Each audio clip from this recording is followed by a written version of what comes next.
state on the Riviera, and all of a sudden it dawned on them that if the American-European-Russian relationship were to deteriorate seriously, something could happen to these assets that would not be reassuring. All of that, I think, is nothing short of a very actually salutary lesson in the reality of interdependence. And that's the good. And that should facilitate meeting that particular task. The last, but by no means the least, is to pacify. It is to pacify.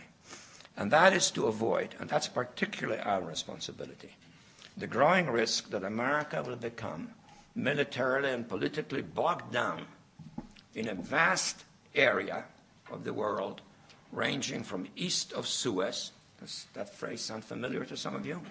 From east of Suez to west of India. From east of Suez to west of India. And nothing that I have said so far will accomplish anything if the U.S. does get bogged down. Because if we get bogged down, we will be in a protracted post-imperial war in the post-colonial age, which is not going to be easy to win with aroused populations that are not easy to control unless you're prepared to exterminate them, and we're not. And we'll be stuck, perhaps with escalating conflicts, resulting either from a reawakening of the Israeli-Palestinian conflict to a continuation of the Iraqi war as an extension of a war with Iran to a deepening war in Pakistan and Afghanistan. So let me say a brief word about each of these.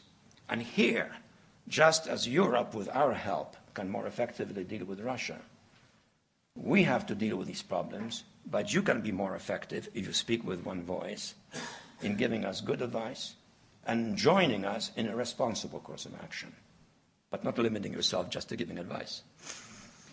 I think we have to bite the bullet on the Israeli-Palestinian peace process, because we're probably within the last year in which a two-state solution is still feasible. Anybody who looks at the topography of the country and what's been happening in the West Bank, and one looks at demographics, one knows that that opportunity is slipping away.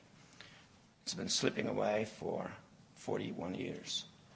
It cannot continue slipping away on this or that excuse because one leadership is divided, another leadership is weak, or because something happens painfully on a human scale, but on a minuscule scale, actually, when the numbers are considered. And the only way this conflict will be resolved if the parties are helped to resolve it. And the only party that can help to resolve it, in the first instance, is the United States.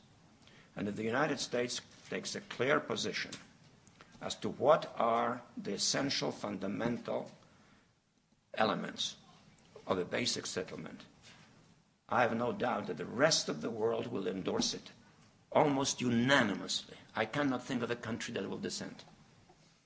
And I think Israeli and Palestinian public opinions will be influenced once it is made explicit, because then it is much easier, much more difficult to stall, to evade. And that means it has to be done fairly soon, particularly at the highest level. And clarifying, for the record, something that instinctively most people affected in Israel and Palestine already know. Namely, there are four fundamental elements beyond which the process has to be negotiated, but which is the point of departure for negotiations and not an excuse for delaying these negotiations.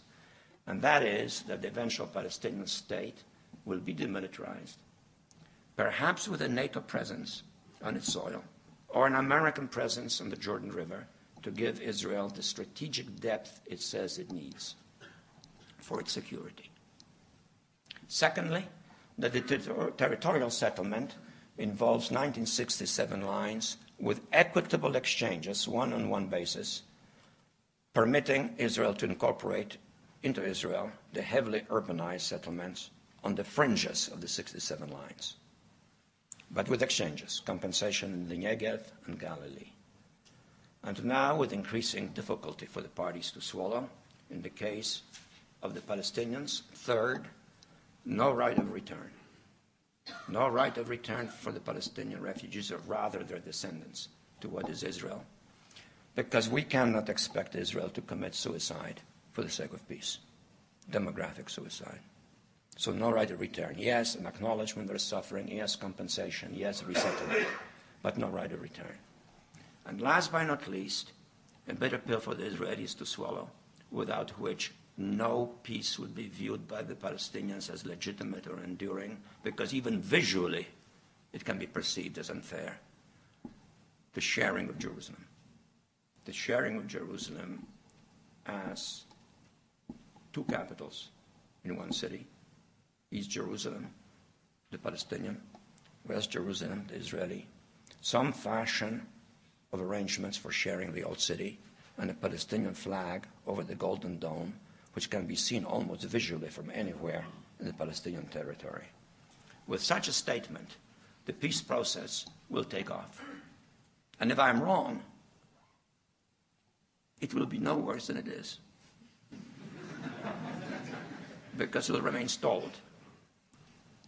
And being stalled is not an enduring static condition. It's a prelude to renewed violence and disintegration in the region and radicalism.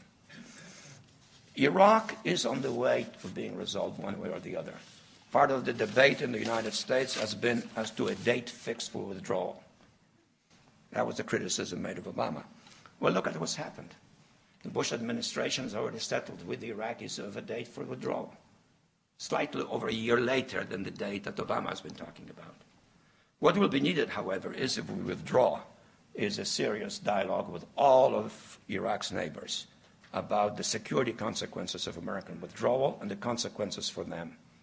And not a single one of them can envisage benefiting from unrest in Iraq without it spilling over into its own territory. Just look at the demographics and the geography of the region.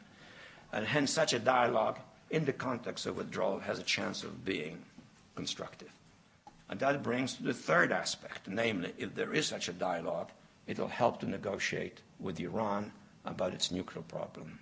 And we have to negotiate seriously, which means changing our posture, abandoning what is the current American posture, which is that we negotiate after the Iranians make a fundamental concession as a precondition to negotiations. And that is not a way to achieve a negotiating process. That's not the way to set it in motion.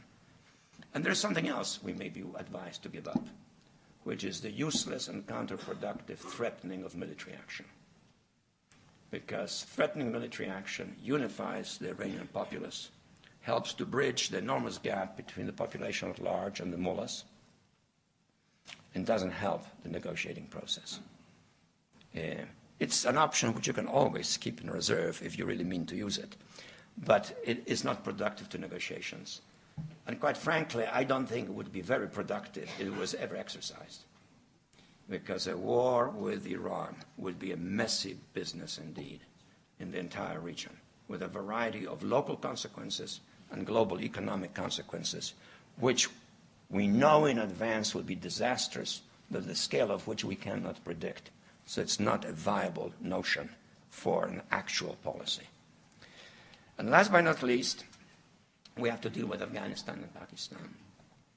And here, to some extent, based on my own experience of dealing with that problem in relationship to another power, I think it is important that we do not over-militarize our effort, that we do not make the mistake that the other power did in Afghanistan.